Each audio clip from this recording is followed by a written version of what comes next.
All right, so it's obviously nighttime now. I have a neighbor down there. It's a Hispanic man, speaks just enough English so we can get along, kind of thing. I've met him before. I'm not gonna say where. It's kind of embarrassing, but I saw him, and the reason I recognized him before, but he gave me one of his cigarettes.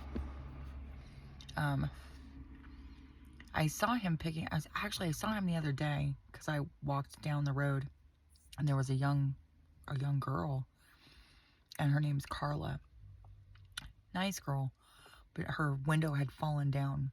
She has power windows like me, and the window had fallen down into the door, and man, it had been raining for like 2 or 3 days.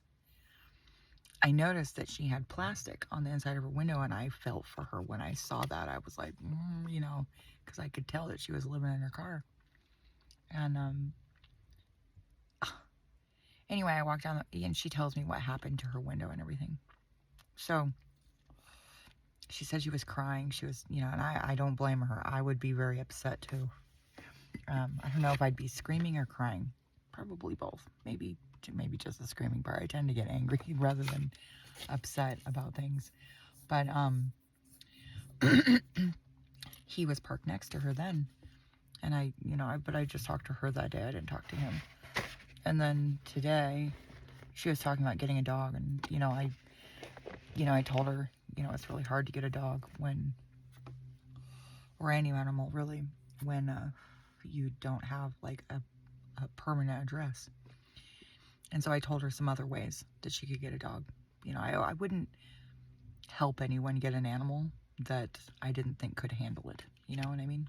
I wouldn't do that to them or to the animal, period.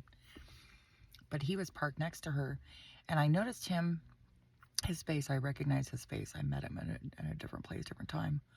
But I recognized his car because the back window was broken out, and I think he helped her because he could see that her window was fucked up and he had the plastic. He told me what happened to his car. People are fucking assholes sometimes. 2, 3, 4 on the clock when I said that. So anyway, somebody broke out the back of his window, and I told him where he could go get it fixed for cheap. And because some place that he went to, they wanted like $300 just for one. Like somebody cracked his windshield and then broke out the back window of his car. People fucking suck sometimes. But I told him where he could go get it fixed for like $200 per thing instead of 3, because I broke the windshield in this car, and I mean, I was so mad at myself when I did it too. It was a total fucking accident. Total accident. I was mad. I was really mad though. And I went out to the Best Price Auto Glass out in Goleta I think it's on Kellogg Avenue. And they helped me get it fixed. So I had been to them before because the windshield in my Civic got broken. Like, I cannot. And my side window too. And it really sucks when you have broken windows in your car, and especially if you're living in your car and you don't have like covered parking, you don't have anywhere to park where it's not like just pouring rain on you. So anyway, I see this guy over here, and initially I didn't recognize the car because I walked past it, but I didn't see anyone, and I wasn't really looking, is the truth. So today I was laying on one of the rocks, just kind of getting some sun, and I saw him over there like doing something in the bushes, and I was kind of like, what the fuck's that guy doing? So I was watching, for a minute or two.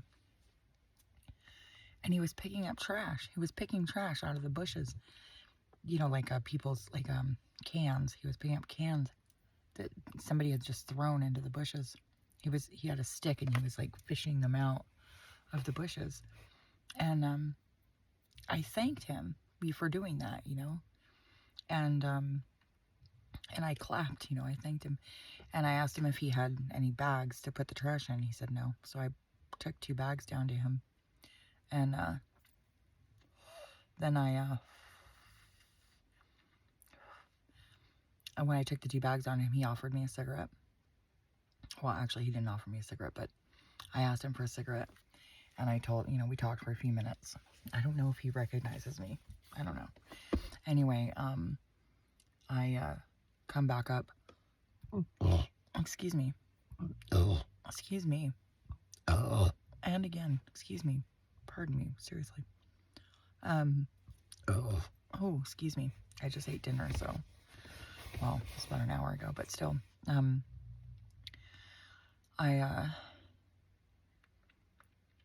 I came back up and I was cooking my dinner, and he brought some chicken, some like leftover chicken that he had for Bella. And so I gave it to her. I gave her some of it because I had already fed her dinner. And then I was cooking my dinner. I told him I was, it was going to burn. So I went back to cooking my dinner. And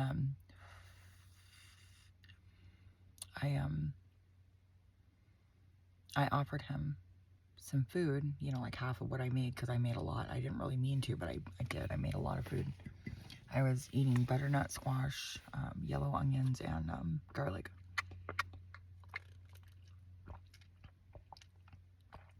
I love these lemonade things. They're so good.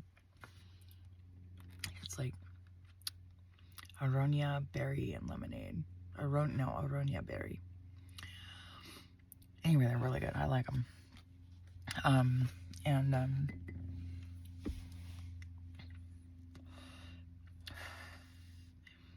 I was taking him the plate of food. I, yelled to him and asked him if he wanted to eat something, eat whatever I made. And he said yes, and so I brought him half of it. And when he was bringing me back the plate, he offered me he had like some soap, and I had just bought soap at the store. I buy that Castile soap so I can use it anywhere, really, and it doesn't fuck up the vegetation or pollute anything, because I'm often, not in a place where it goes down the drain. I'm in a place, well, even if it goes down the drain, I still don't want it to pollute anything. But I tend to use Castile soap on everything, basically. My hands, my body, my face, my dishes, everything. And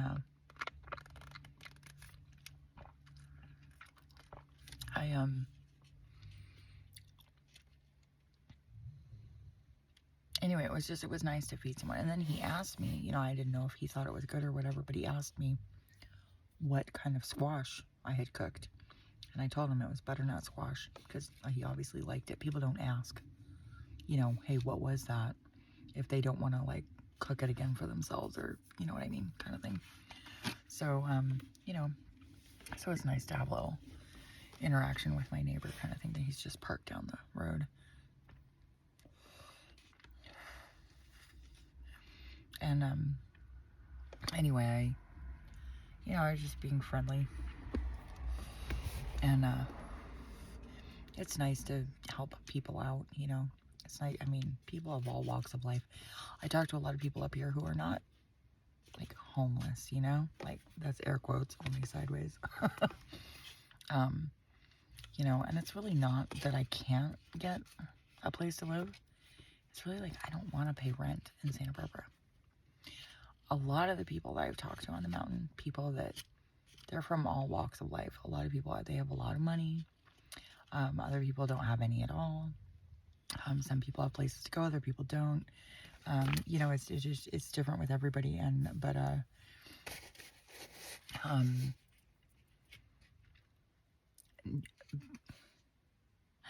across the board, what most people say is that they don't want to pay rent. And I don't blame them. I mean, rent is ridiculous. It's like, I know one person in Santa Barbara who's paying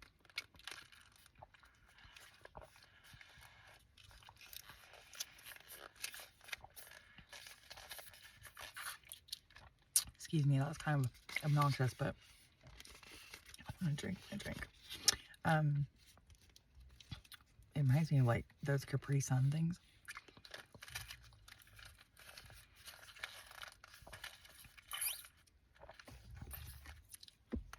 It's kind of obnoxious to like have to suck on something, but it also like nothing gets wasted, and it's like it's like space saver kind of thing.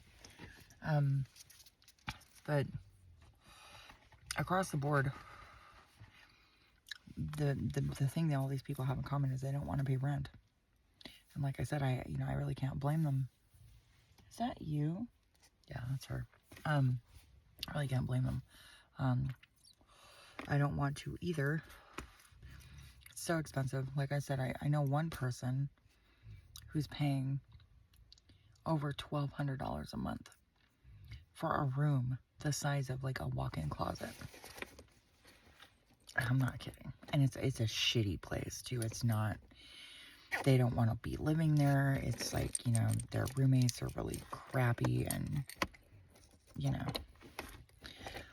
And a lot of people are looking into like alternative lifestyles because of the rent, you know. Because after COVID, it was just like, you know, come on. Am I right or am I right? People don't want to pay rent. Like I said, I don't blame them.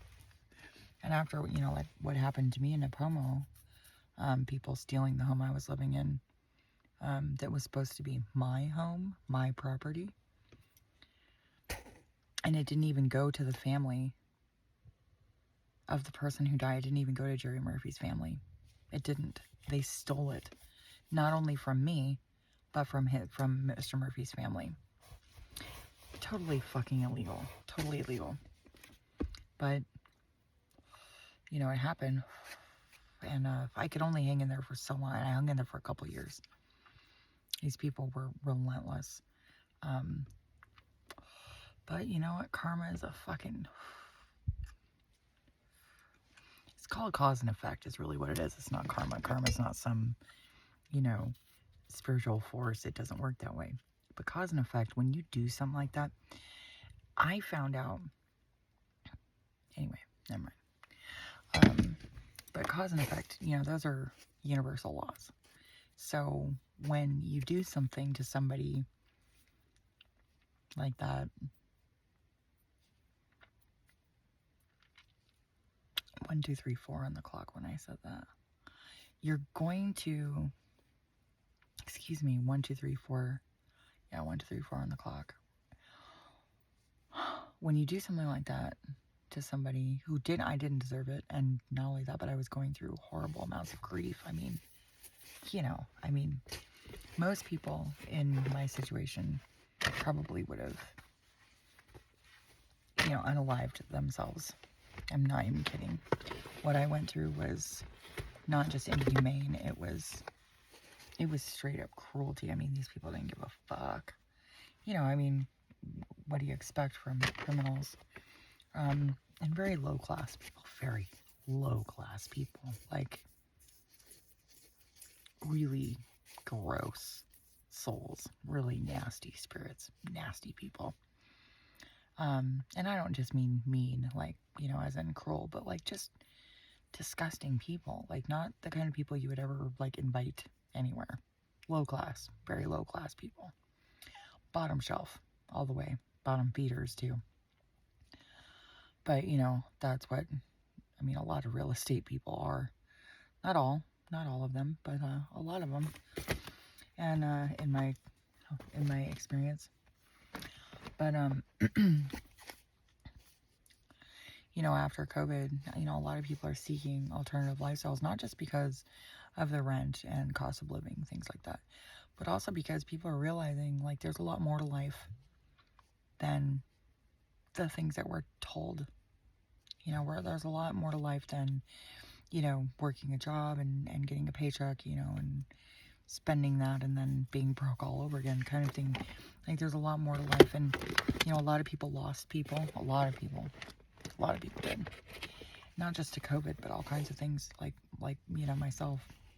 And, you know, it wakes people up. It wakes them up. And, you know, after a cascade of fear, which is what COVID really, I mean, in my humble opinion, the real virus is fear. I've been saying that for years. And I know that, you know, I know COVID is an actual virus. I know that. I'm not stupid. However, I still maintain that the real virus, that will kill you faster than anything, faster than COVID, is fear. Fear will kill you. Fear is a life-sucking, soul-sucking force that doesn't want anything but your downfall. It just doesn't want anything good for you. It never will. Fear is not, concern is something else, but fear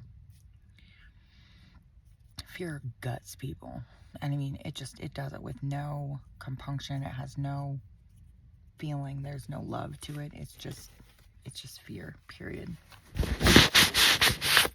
Yeah, it was.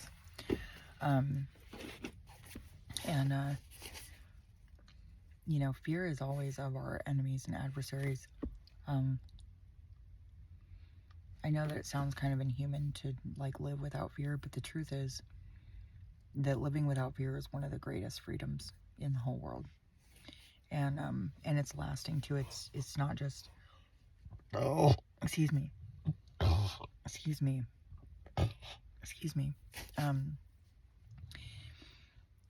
I think that one of the hardest things people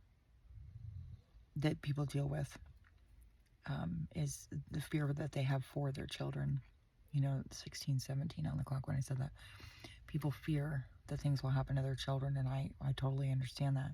And that's a legitimate thing to be concerned about, is your children, of course. However, when we live in fear versus concern, it just ruins people's lives. It just does. Fear is not interested in anything other than your downfall. Like I said, it's just, there's nothing godly about fear. There's nothing divine about fear.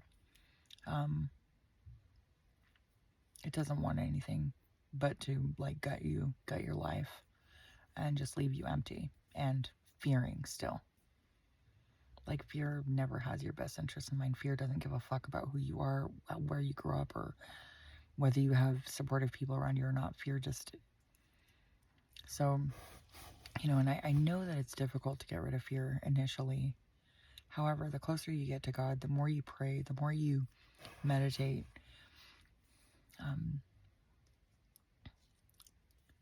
and fasting too. Fasting will cut your fear right out. You just stop being afraid.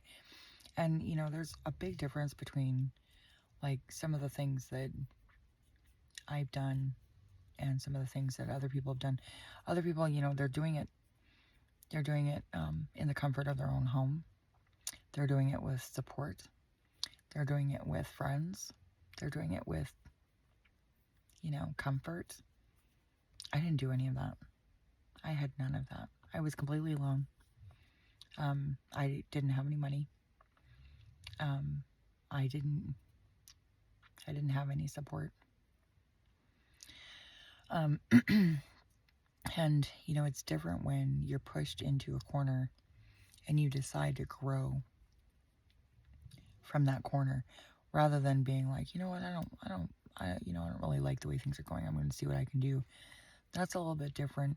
I mean, neither one is more valuable than the other. However, you really get to know what you're really made of when you're pushed into a corner and you don't have anywhere to go, nowhere to turn to, nothing. And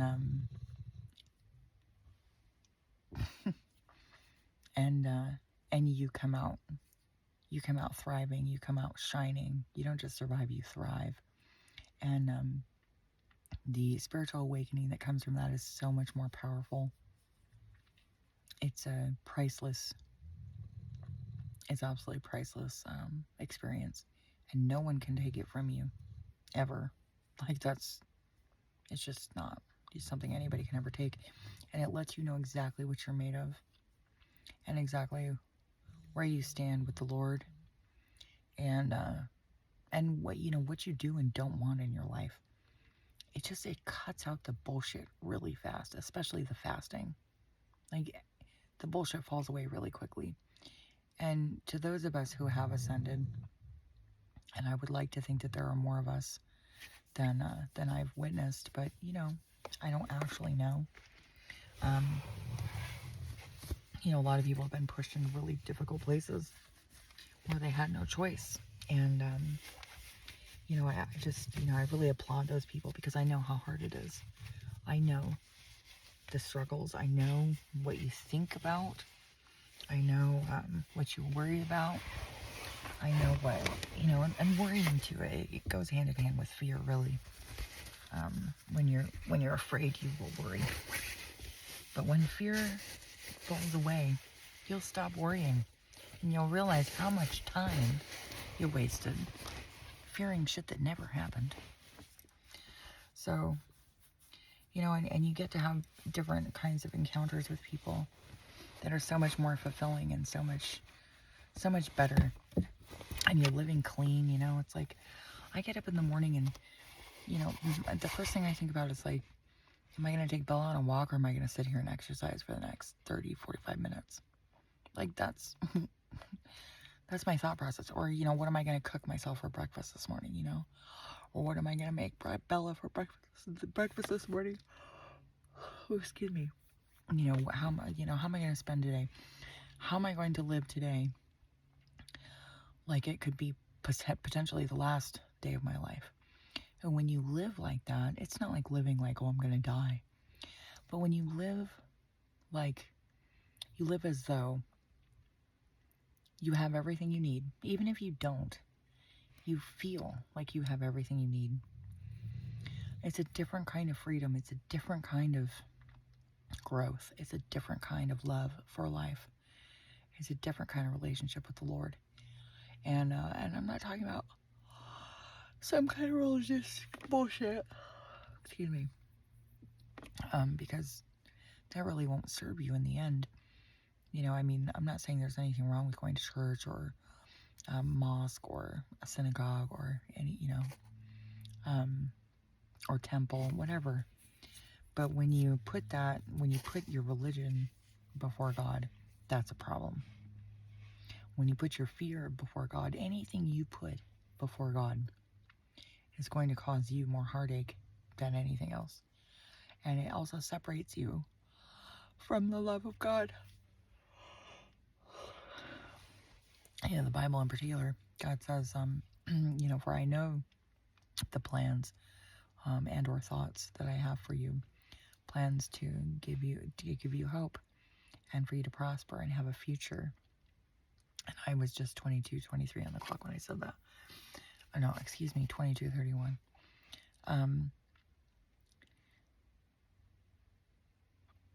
I was just telling someone not too long ago, because I was angry with the Lord, I was angry. And I told somebody, I don't, the Lord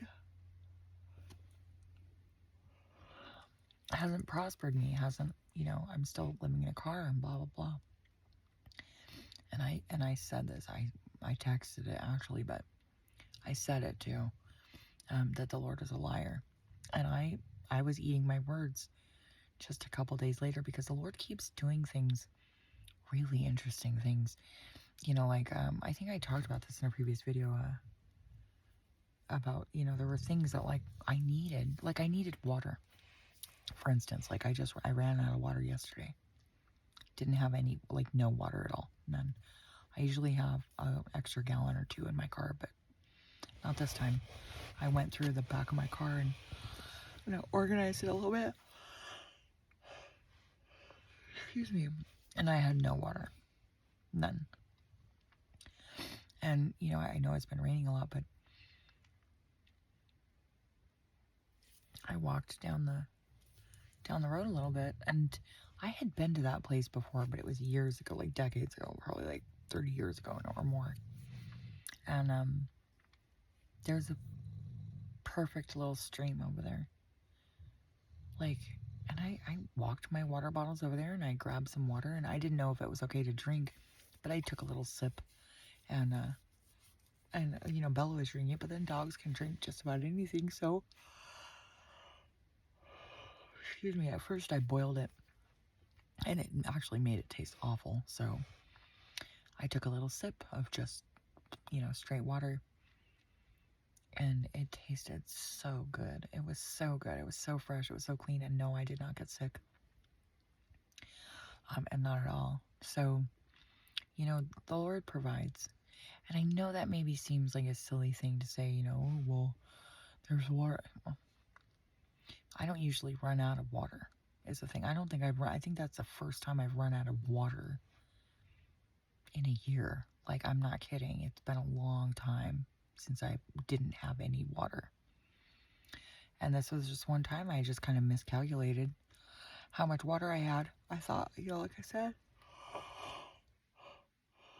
excuse me, I thought I had another gallon in the back, and I didn't. I needed water. 25, 26 on the clock when I said that. And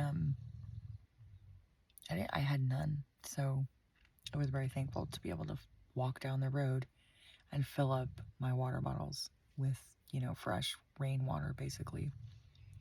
So, you know, the Lord provides. And I know that sounds kind of funny, but it's just the truth. And, you know, I'll meet people, they'll give me things, and it's exactly what I needed.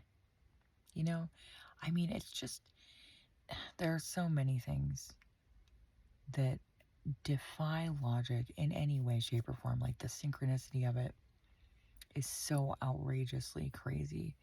You really can't, after a while, it's hard to deny in any way.